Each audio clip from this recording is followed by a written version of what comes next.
कहते हैं एक बार एक राजा एक सूफी फकीर के पास गया। सोने की 1000 अशरफियां रखी, माथा टेका। तो उस फकीर ने उन अशरफियों की ओर बड़े ध्यान से देखा और कहा, राजन, ऐसी अशरफियां तो तेरे पास और भी बहुत होंगी। तो राजा ने कहा, हाँ महाराज, ऐसी अशरफियां मेरे पास बहुत हैं। तो फकीर ने कहा, राजन, अब तो तेरी कोई डिमांड नहीं होगी, अब तो तेरी कोई इच्छा नहीं होगी। तब राजा ने कहा, महाराज, ऐसा कैसे हो सकता है? डिमांड तो रहती ही है। हम तो आपके चरणों में आशीर्वाद लेने के लिए आए हैं, आप हम पर कृपा करें। तो फकीर कहता कि राजन, तुम इन अशरफियों को उठा लो, मुझे ये अशरफियां नहीं चाहिए, मैं तो पूरा हो चुका हूं, मुझे इसका कुछ लाभ नहीं होगा। हां, तुझे घाटा जरूर हो जाएगा, तू गरीब है, तू पूर्ण नहीं है, इसलिए तुम इन अशरफियों को उठा लो और ले जाओ, आपको इसका लाभ होगा। अगर बाहरी दृष्टि से देखा जाए तो वो फकीर गरीब था, संसार की कोई भी ऐसी चीज उसके पास नहीं थी, परंतु फिर भी वो पूर्ण था। अगर देखा जाए, कबीर के पास संसार का क्या था, परंतु फिर भी राजा महाराजा उनके शरण में आकर अपना भाग्य बनाना चाहते थे। गुरु रविदास जी के पास क्या था जो मीरा को चलकर उनकी शरण में आना पड़ा? स्वामी राम तीर्थ अपने आप को बादशाहों का बादशाह कहा करते थे, अपने आप को राम बादशाह कहा करते थे, परंतु राम तीर्थ के पास ऐसा क्या था? उनके पास तो 2 लंगोटी के बिना कुछ और था ही नहीं। कबीर कहते हैं, चाह गई, चिंता गई, मनवा बेपरवाह, जिसको कछु ना चाहिए सोई शहनशाह। जिसकी चाह चली जाती है, जिसकी इच्छा खत्म हो जाती है, उसकी चिंता ऑटोमेटिकली खत्म हो जाती है, और जिसको कोई चिंता नहीं होती वो बादशाहों का बादशाह होता है। इसलिए स्वामी राम तीर्थ कहते हैं कि मेरी कोई इच्छा नहीं है और मेरे मन में शांति है, मेरे मन में कोई चिंता नहीं है, इसलिए मैं बादशाहों का बादशाह हूं, राम बादशाह। संसार में अगर देखा जाए तो कोई भी बादशाह ऐसा नहीं है जिसको चिंता नहीं है। हर बादशाह को, हर राजा को चिंता है, क्योंकि उसकी कोई डिमांड है। जब तक कोई डिमांड रहेगी, जब तक कोई इच्छा रहेगी, तो चिंता अवश्य रहेगी। जिसकी चाह खत्म हो जाती है, उसकी चिंता भी खत्म हो जाती है। तो वह फकीर कहता है कि राजन, मैं तो पूर्ण हो चुका हूं, मुझे इसका कुछ लाभ नहीं होगा और तुझे घाटा पड़ जाएगा। वो फकीर के पास जो हम इन आंखों से देख सकते हैं, जिस धन के बारे में हम अपनी बुद्धि से सोच सकते हैं, ऐसा धन नहीं था, परंतु वो राजाओं का राजा, बादशाहों का बादशाह था वो फकीर। उसके पास वो धन था जिसके बारे में मीरा कहती है, खर्च न आवे वह को चोर ना लूटे। वो घटता नहीं है, वो चोरी नहीं हो सकता। परंतु संसार का हम कितना भी धन इकट्ठा कर लें, इससे कभी किसी की जो इच्छा है वो पूर्ण नहीं होती। अगर 10,000 है तो 10 लाख कमाने की इच्छा पैदा हो जाती है। 10 लाख आते हैं तो 10 करोड़ की इच्छा पैदा हो जाती है। संसार की चीजों की डिमांड छोड़ दो, तुम संसार के मालिक हो जाओगे। ये वो अवसर है, ये एक चांस मिला है जिसमें आप मालिक हो सकते हो। अगर तूने ये भी मौका खो दिया तो तुम भिखमंगे ही बने रहोगे। तुम एक बार छोड़कर देखो, तुम्हारा मांगना सदा के लिए खत्म हो जाएगा, तुम दाता बन जाओगे। जिन चीजों की आप डिमांड कर रहे हो, ये भोग तो तुमने बहुत भोगे हैं, 84 लाख योनियों में भी भोगे हैं, लेकिन इन भोगों के भोगने से तुम उस खजाने से दूर होते जा रहे हो। वो खजाना जब मिल जाएगा तब तुम माला माल हो जाओगे, तब तुम मालिक हो जाओगे।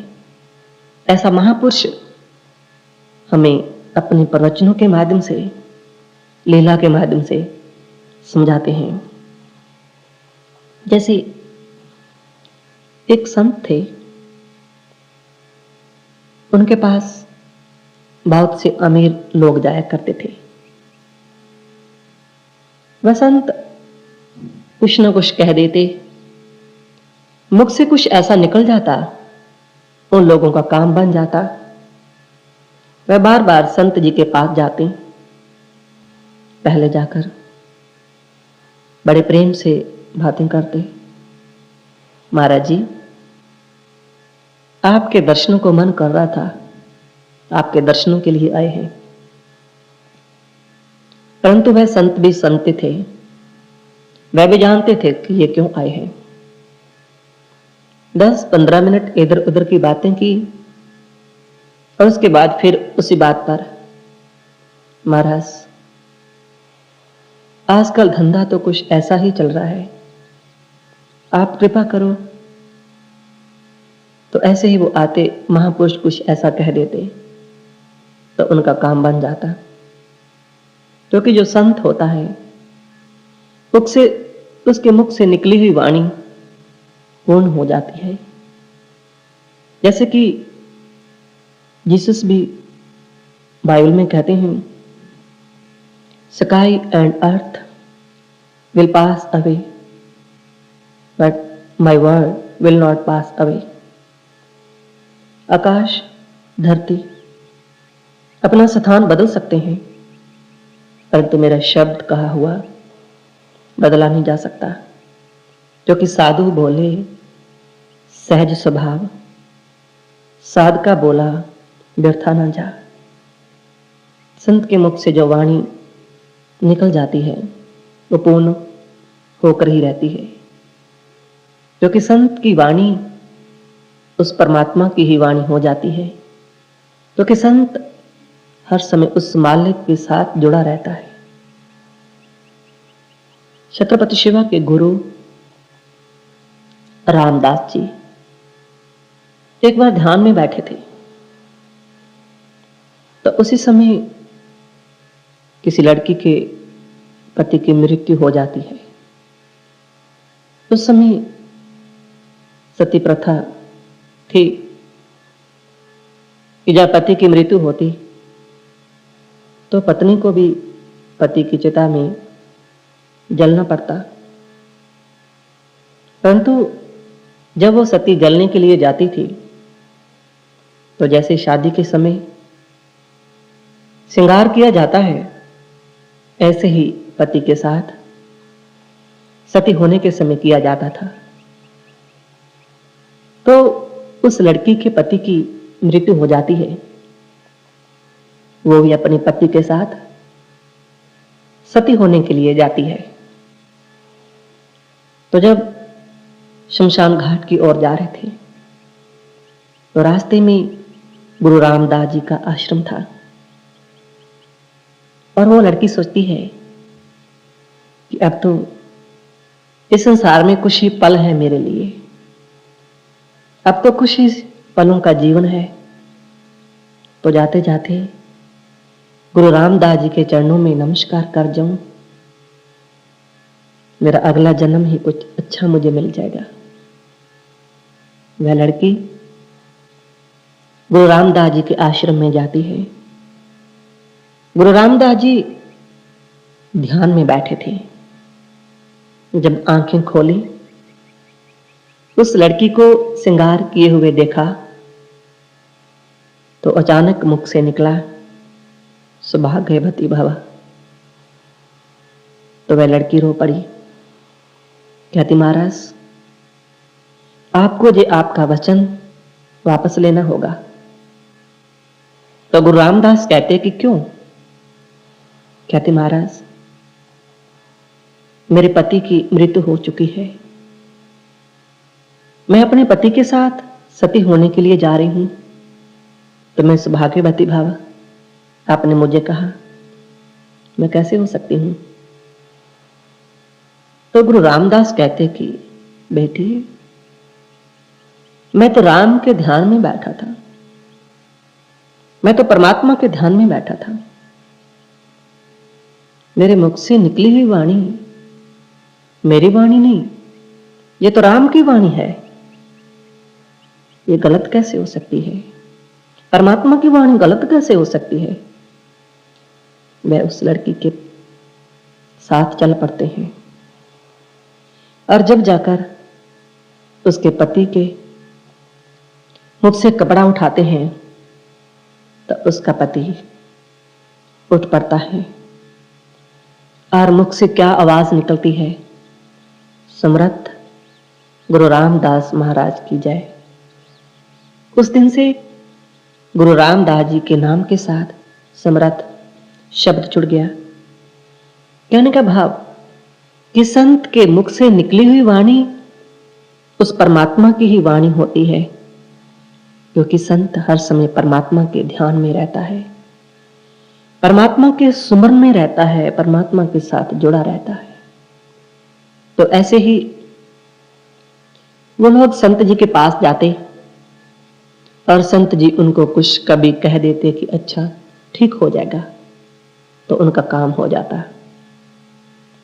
ऐसे वो लोग बार बार जाते। फिर वही बातें, महाराज जी आपने तो संसार का त्याग कर दिया, आपको क्या पता संसार क्या होता है?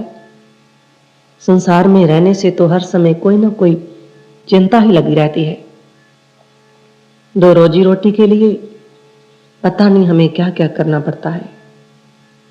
कभी रोटी की चिंता, कभी बच्चों की शादी की चिंता, कभी इनकम टैक्स की चिंता, सेल टैक्स की चिंता।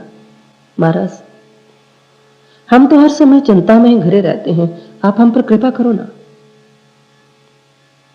तो संत जी सोचते हैं कि ये लोग अपने अमूल्य जीवन के अमूल्य समय को ऐसे ही बर्बाद करते जा रहे हैं, अब इनको सच बताना चाहिए।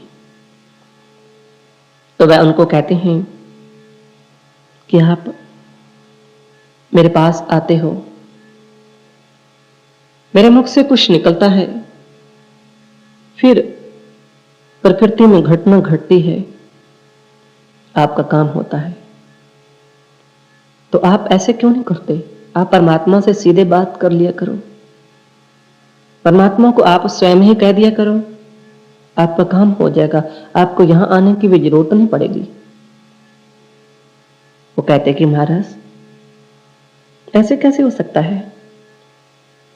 हमें क्या पता परमात्मा के साथ बात कैसे करनी है? वह फकीर कहता है कि उसकी चिंता आप ना करो, मैं आपको बता दूंगा कि परमात्मा के साथ बात कैसे करनी है। कहते महाराज ठीक है, आप जल्दी से बता दो ना। वह फकीर कहता है, वसंत कहते हैं नहीं अभी नहीं, कल सुबह जल्दी आ जाना, कल मैं आपको परमात्मा के साथ बात करने की विधि बताऊंगा। वह घर में जाते हैं और घर में जाकर भी नींद नहीं आती। नींद इसलिए नहीं आती कि परमात्मा के साथ बात होगी, बल्कि नींद ना आने का कारण ये था कि कल हमें किसी ऐसे भेद का पता चल जाएगा, ऐसा कुछ हमारे हाथ में लग जाएगा, ऐसी कोई चीज हमें मिल जाएगी कि जब ग्राहक आएगा कुछ ऐसा करेंगे, सारा सामान बिक जाएगा। कोई इनकम टैक्स वाला आएगा, थोड़ी सी दृष्टि ऐसी करेंगे, हमारा काम हो जाएगा। तो सुबह सब लोग जल्दी पहुंच जाते हैं संत जी के पास, और वो संत जी सबको कहते हैं कि ठीक है, आप आंखें बंद करके बैठ जाओ, जैसा जैसा मैं कहूंगा आप मेरे पीछे पीछे ऐसे ही बोलते जाना। मैं आपके लिए परमात्मा के आगे अरदास करूंगा, आप भी उन्हीं शब्दों को मेरे पीछे पीछे रिपीट करते जाना।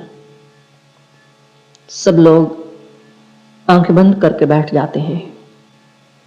तो वह संत जी अरदास प्रार्थना शुरू करते हैं।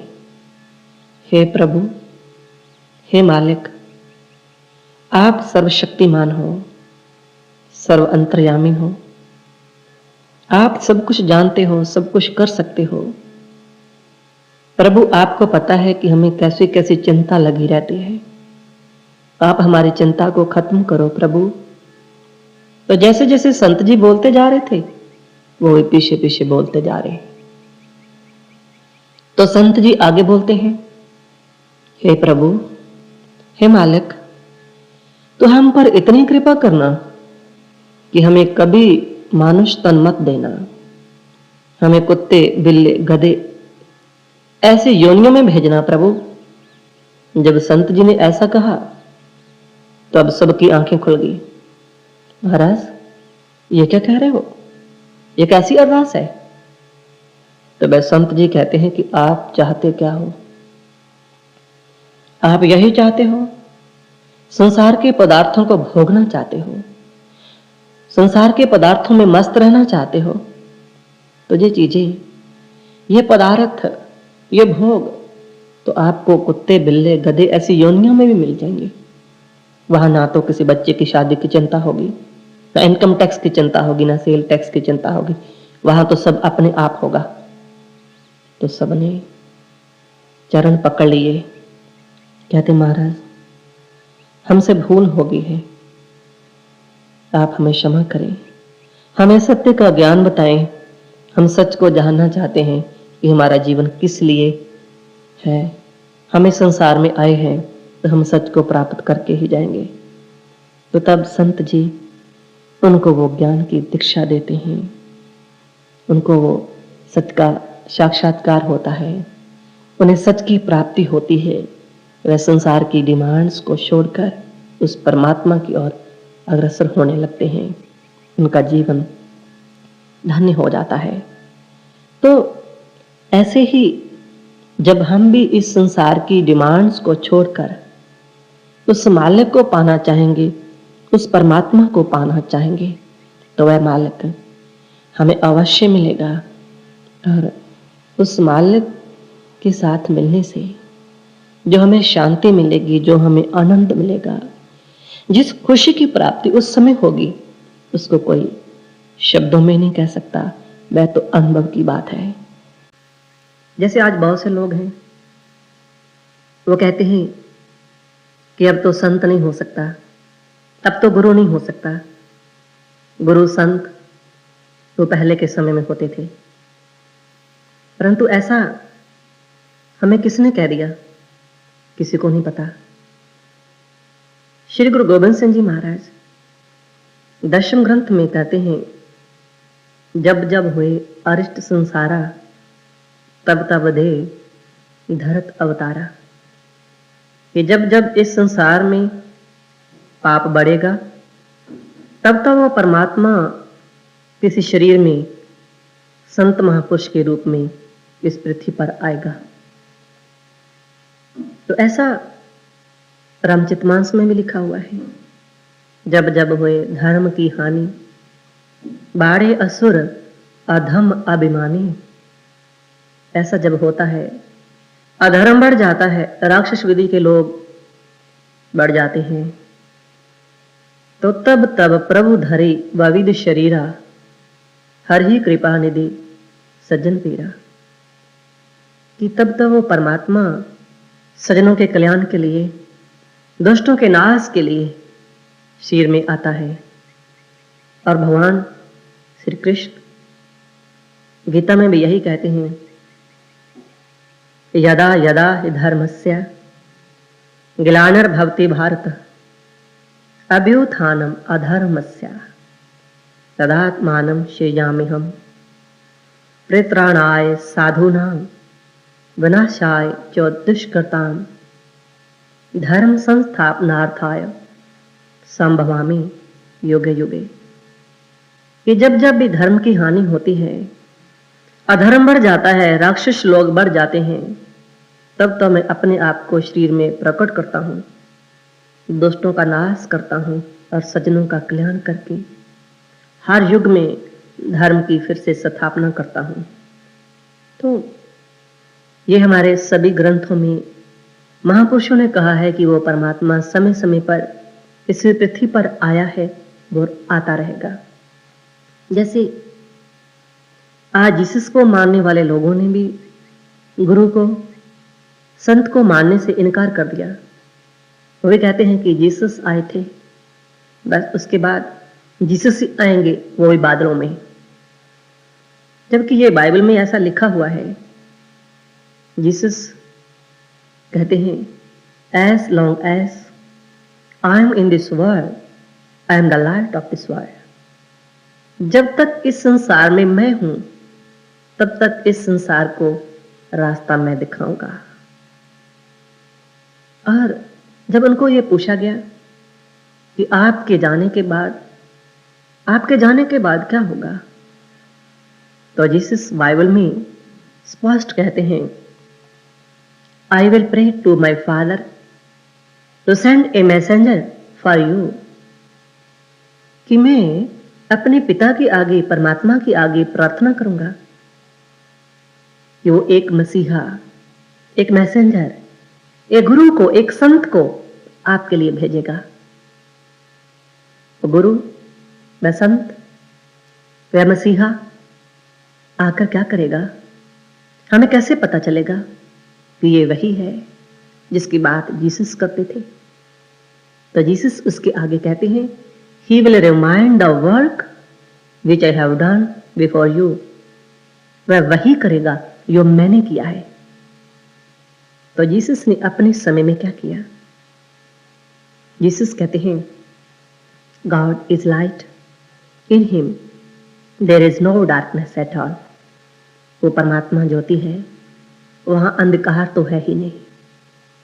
वो परमात्मा की ज्योति प्रकट कब होगी? Thine eyes be single the whole body shall be full of light. जब दो से नेत्र एक होगा, तो तब आप अपने अंतर्जगत में उस परम प्रकाश का दर्शन करेंगे। वो नेत्र एक, कौन सा वो नेत्र जिसकी बात श्री गुरु ग्रंथ साहिब में श्री गुरु अमरदास जी के द्वारा की गई? कहे नानक यह नेत्र अंध से सतगुर मिलिए दिव्य दृष्ट हुए। कि जब ये जो नेत्र हैं, ये परमात्मा को नहीं देख सकेंगे। इन आंखों के द्वारा परमात्मा दिखाई नहीं देगा। सतगुरु मिलिए दिव्य दृष्ट हुए। कि जब सतगुरु मिलता है, दिव्य दृष्टि मिलती है, तो उसी दिव्य दृष्टि की बात जीसस करते हैं कि वो वही करेगा जो मैंने किया। आज बहुत से लोग वो कहते हैं कि ज्ञान द्वापर युग में कोई और था, सतयुग में और था, त्रेता में और कल युग में कुछ और। परंतु नहीं, वह परमात्मा का नाम, परमात्मा की भक्ति का ढंग, तरीका एक ही रहा है और एक ही रहेगा। भगवान श्री कृष्ण गीता में कहते हैं कि यही ज्ञान सृष्टि के प्रारंभ में सूरज को दिया गया, उससे मनु को, फिर इक्ष्वाकु को, ऐसी ये ज्ञान परंपरा से चलता आ रहा है। तो श्री गुरु गोबिंद सिंह जी ने भी कहा आद अनाद अगाध कथा, ध्रुव से पहलाद अजामल तारे, नाम उचार तरे गणिका, सोई नाम आधार विचार हमारे। कि जिस नाम का सुमरन सतयुग में ध्रुव ने, प्रहलाद ने किया, घनका ने, अजामल ने और इन सब ने किया, और उसी नाम का सुमरन मैंने किया। तो इसी को भगवान कहते हैं कि यही ज्ञान सूरज को दिया गया था सृष्टि के प्रारंभ में, और यही वो अर्जुन को देने जा रहे हैं। लेकिन थोड़ा और समझ लें कि ज्ञान किसको कहते हैं। बहुत से लोग वो सोचते हैं कि हाँ, हम किसी संत के पास गए, उसने हमें कोई शब्द पढ़ने को दे दिए, पाठ करने को दे दिया, हम उसको ज्ञान समझते हैं। परंतु भगवान कहते हैं कि नाना शास्त्र पठित लोका, नाना देव तपूजनम, आत्मज्ञान बिन पार्थ सर्व कर्म निरर्थकम। कि हम कितने भी शास्त्रों को पढ़ लें, कितने भी ग्रंथों को पढ़ लें, कितने भी देवी देवताओं की पूजा कर लें, परंतु आत्मज्ञान के बिना ये सब बेकार है, सब बेअर्थ हो जाता है। अब बात फिर वही कि वो आत्मज्ञान क्या है। तो भगवान श्री कृष्ण श्रीमद् भागवत गीता में कहते हैं, अध्यात्म ज्ञान नित्यत्वम् तत् ज्ञानार्थ दर्शनम एतस् ज्ञानमिति प्रोक्तम ज्ञानम यतोऽन्यथा। कि उस तत्व का, परमात्मा की ज्योति का दर्शन करना ही ज्ञान है। इसके अलावा जो कुछ भी है उसको अज्ञान ही कहा गया है। तो ज्ञान बातों का नाम नहीं है। ज्ञान शब्दों को रटना, किसी ग्रंथ के पाठ करने को नहीं कहा गया, बल्कि उन शब्दों में, हमारे धार्मिक ग्रंथों में जिस परमात्मा की ज्योति की बात की गई कि वह परमात्मा प्रकाश रूप है, उस परमात्मा का हमारे हृदय में प्रकट होना ही ज्ञान है। और जब गुरु मिलता है, संत मिलता है, महापुरुष मिलता है, तो संत संग अंतर प्रभ डीठा, नाम प्रभु का लागा मीठा। सगल सामग्री एक घट माहे, अनेक रंग नाना दृष्टा है। जब संत मिलता है, गुरु मिलता है, तब वह परमात्मा की ज्योति हमारे घट में प्रकट होती है। हम परमात्मा की ज्योति का दर्शन करते हैं। तो इसी बात को जीसस कहते हैं कि वह मसीहा, वह गुरु, वह संत इसी ज्ञान को देगा। जो काम मैंने किया, जो ज्ञान मैंने दिया, he will remind the work which I have done before you, वो वही करेगा। तो गुरु के बिना, महापुरुष के बिना आज तक किसी को उस ज्ञान की प्राप्ति नहीं हुई। परंतु आज बहुत से ऐसे लोग हैं जो इस भ्रम में पड़े हुए हैं कि गुरु के बिना भी ज्ञान हो सकता है, गुरु के बिना भी आप परमात्मा को मिल सकते हैं। परंतु हमारे किसी भी ग्रंथ में ऐसा नहीं लिखा हुआ। गुरु अर्जन देव जी ने कहा है, मत को भरम भूलो संसार, गुरु बिन कोई न उतर सपार। कि ऐ दुनिया के लोगों, किसी भरम में मत रह जाना। गुरु के बिना कोई भव से पार नहीं हो सकता। गुरु के बिना किसी को मोक्ष की प्राप्ति नहीं हो सकती। परंतु हम देखते हैं कि ज्यादातर लोग वही हैं जो दिन हर रोज ग्रंथों को पढ़ते हैं, हमारे धर्म ग्रंथों का पाठ करते हैं और पढ़कर लोगों को सुनाते हैं। और ज्यादातर वही लोग हैं जो आज ये कहते हैं कि गुरु के बिना भी परमात्मा को मिला जा सकता है। अगर उनको ये पूछा जाए कि आप कोई बता सकते हो कि गुरु के बिना किसी को परमात्मा मिल गया, तो कोई जवाब नहीं है। जैसे अमेरिका में, न्यूयॉर्क में एक दिन हम किसी प्रेमी के, गुरु महाराज जी के शिष्य के घर में गए। जब गए तो वहां टीवी पर लाइव शो आ रहा था। कोई शास्त्री जी, कोई ज्योतिषी अपना प्रोग्राम दे रहे थे। बता रहे थे परमात्मा के बारे में भी। और किसी ने उनको पूछा कि क्या परमात्मा को मिलने के लिए हमें किसी संत महापुरुष की, गुरु की जरूरत है? तो वो कहते कि नहीं, परमात्मा को कोई सीधे भी मिल सकता है, ऐसी कोई बात नहीं है। तो उसी समय मैंने बहन जी को कहा कि बहन जी, आप इनको फोन मिलाकर पूछो। तो बहन जी ने फोन मिलाया और गुरु महाराज जी की कृपा से फोन मिल गया। तो बहन जी ने पूछा कि शास्त्री जी, आप ये कहते हो कि गुरु के बिना ज्ञान हो सकता है, गुरु के बिना परमात्मा को मिला जा सकता है? तो आपके ही टेंपल में हम कई बार आते हैं और वहां आपके ही मुख से इस चौपाई को हमने सुना है, गुर बिन भावने देता रहे ना कोई, ज्यों ब्रांच शंकर सम होई। तो क्या ये रामायण की, रामचरितमानस की ये चौपाई गलत है? कहते कि नहीं, ये गलत तो नहीं है, परंतु ऐसा शास्त्रों में भी कहा गया है कि सबसे बड़ा गुरु तो मां ही होती है। तो बहन जी ने कहा, शास्त्री जी, प्रभु श्री राम थे, भगवान श्री कृष्ण थे, क्या उनकी मां नहीं थी? अगर सबसे बड़ा गुरु मां ही होती है तो प्रभु श्री राम गुरु वशिष्ठ जी के पास क्या लेने गए? और भगवान श्री कृष्ण गुरु के पास क्या लेने गए? तो तब उनके पास कोई जवाब नहीं था। उसी समय जो अनाउंसर थी उसने फोन काट दिया। परंतु जो सच है वो यही है कि गुरु के बिना आज तक किसी को भी ज्ञान नहीं हुआ और ना होगा। वो लोग बहुत बड़े भ्रम में हैं, तो ये सोचते हैं कि गुरु के बिना भी उस परमात्मा को मिला जा सकता है। आज तक तो कोई ऐसा हुआ नहीं जिसको परमात्मा गुरु के बिना मिल गया हो। और शास्त्र तो यह कहता है कि गुरु के बिना आज ना कोई हुआ है और ना ही कोई ऐसा होगा जिसको गुरु के बिना उस ज्ञान की प्राप्ति हो जाए, क्योंकि राम कृष्ण ते को बड़े तिन ही भी गुरु की, तीन लोक के लायका गुरु आगे अधीन।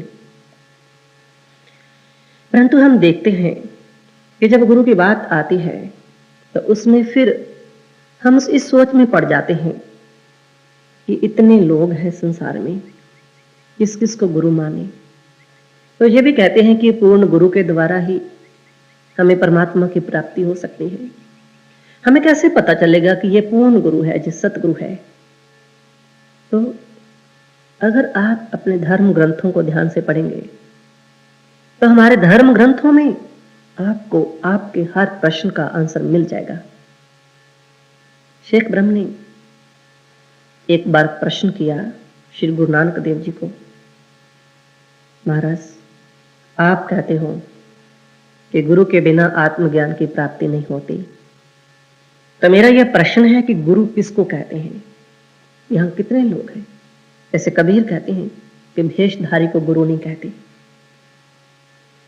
कहते कि भेष में तो कोई ठग भी हो सकता है, कोई चोर भी हो सकता है, तो कैसे पहचाने? भेष देख मत भूलिए, पूछ लीजिए ज्ञान। उससे ज्ञान पूछो, भेष मत देखो। ज्ञान वही बात जो हम पहले कर रहे हैं, उस तत्व का, परमात्मा की ज्योति का दर्शन ही ज्ञान है।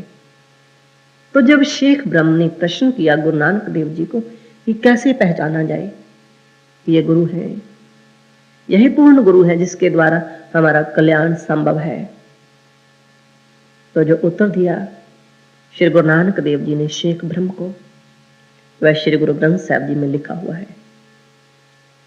घर में घर दिखाई दे सो सतगुरु पुरख सुजान, कि जो हमारे घट में उस परमात्मा का दर्शन करा सकता है, जो हमें परमात्मा को दिखा सकता है अपने अंदर में, सो सतगुरु पुरख सुजान, तो उसको सतगुरु कहा गया। गुरु नानक देव जी ने भी ये कहा, अष्टदशी चौभेद न पाया, नानक सतगुरु ब्रह्म दिखाया। अष्टदशी 8-10 भाग, 18 पुराण, 4 वेद, अगर हम इन सबको भी पढ़ लें, रट लें, तब भी उस परमात्मा का भेद नहीं पा सकते। परंतु नानक सतगुरु ब्रह्म दिखाया। जब सतगुरु मिला, उसने ब्रह्म का, परमात्मा का दर्शन करा दिया। परमात्मा को देखना बहुत सहज है, मुश्किल क्या है? ऐसे गुरु का, ऐसे संत का मिलना। हमारे ऋषियों ने कहा, उत्तिष्ठ जागृत परापे वरानने बोधिता। उठो, जागो, महापुरुषों के पास जाकर अपनी मंजिल को प्राप्त करो। कैसी वाणी है, उठो, जागो। हालांकि पहले इंसान जब नींद से जागता है तो फिर उठता है, परंतु यहां तो ये कहा गया, उठो, जागो। पहले उठो और फिर जागो। उठना तो इस शरीर का ही है और जागना इस शरीर का नहीं है। पहले उठना है और महापुरुष के पास जाकर इस स्वप्न को तोड़ना है, इस नींद को तोड़ना है जिस मोह माया की नींद में हम सो चुके हैं। वे नींद, वे स्वप्न उस दिन टूटेगा जिस दिन आंख खुलेगी। जब आंख खुलेगी, संसार बदल जाएगा। संसार की चीजें नहीं बदलेगी, संसार के अर्थ बदल जाएंगे। हम रहेंगे इसी संसार में, परंतु कैसे कैसे संभव है ये कि रहे इसी संसार में और इस संसार के अर्थ बदल जाए? नानक पूरा सतगुरु भेटिया, पूरी होवे जुगत, हसंदियां खलंदियां पहनंदियां खवंदियां बिच्चे होइए मुक्त। हम इस संसार में रहते हुए आंख खोलकर चलना शुरू कर देंगे। जैसे किसी अंधे को आंख मिल जाए तो उसका संसार नहीं छूट जाता, वह मर नहीं जाता, बल्कि वो अच्छे ढंग से जीना सीख जाता है। परंतु उसके लिए हमें सबसे पहली बात तो ये है कि ऐसे उस डॉक्टर की जरूरत है जो हमारे तीसरे नेत्र को खोल दे। ऐसे गुरु की जरूरत है जो हमें दिव्य दृष्टि दे कि हमें परमात्मा का दर्शन अपने अंतर जगत में ही करा दे और सच हमारे सामने प्रकट हो जाए, हम सबका साक्षात्कार करें। और सत्संग में जब मुख्य बात होती है वह तो यही है, जैसे साईं बुलेशा कहते हैं, होर सब ने गल्लड़ियां एक अल्लाह अल्लाह दी गल, कुछ रौला पाया आलमा, कुछ कागजा पाया जल। बाकी तो बातें हैं, बात एक ही है, अल्लाह, उस परमात्मा की बात। सत्संग में मुख्य बात वही है कि हमें कोई ऐसा महापुरुष, ऐसा गुरु, ऐसा संत, कोई फकीर चाहिए जो हमारी वो आंख खोल दे। जब आंख खुले तो हमें परमात्मा का दर्शन होगा और वहीं से हमारी भक्ति स्टार्ट होगी, भक्ति की शुरुआत होगी। राम भक्ति चिंतामणि सुंदर, बसे ही गरुड़ जाके उर अंतर, परम प्रकाश रूप दिन राती, नहीं कछु चाहिए दिया घृत बाती। जब राम की भक्ति शुरू होगी, जब परमात्मा की भक्ति शुरू होगी, तो परम प्रकाश रूप दिन राती, हमारे घट में वो परमात्मा का प्रकाश प्रकट होगा।